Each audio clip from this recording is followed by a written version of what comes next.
le 1er janvier 1982, Tsahal devait mener à bien une opération qui aurait complètement changé l'avenir du Moyen-Orient. La mission, faire exploser un stade de Beyrouth avec ses occupants. Objectif, éliminer Yasser Arafat, alors président palestinien, Abu Djihad, son numéro 2, et tous les dirigeants de l'OLP, l'Organisation de la Libération de la Palestine. Tout avait été prévu. Plusieurs kilos d'explosifs avaient été installés sous les sièges du stade.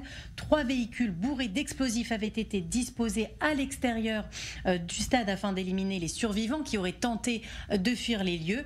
Une opération des plus précises en réponse à un acte horrible commis par des terroristes palestiniens 3 ans plus tôt.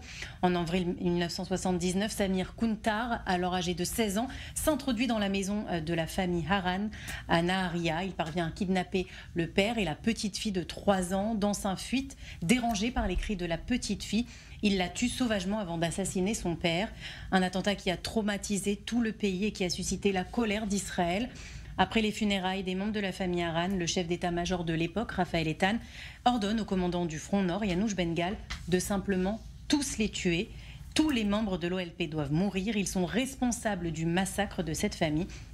Pour cette mission, Yanush Ben-Gal sait qui est l'homme de la situation, Meir Dagan, celui qui deviendra le chef du Mossad, mais qui à l'époque était officier supérieur au Sud-Liban.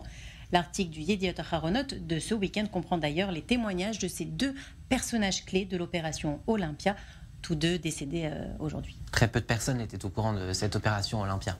Exactement, c'était une mission hautement confidentielle. Seules quelques personnes étaient impliquées.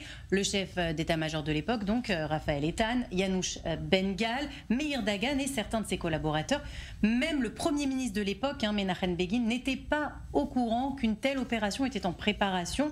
L'explosion planifiée de ce stade libanais n'avait pas passé le long chemin habituel des autorisations hiérarchiques, mais la mission a été annulée à la dernière minute, quelques heures à peine avant le lancement de l'opération. Les responsables de la mission ont été convoqués dans le bureau de Menachem Begin.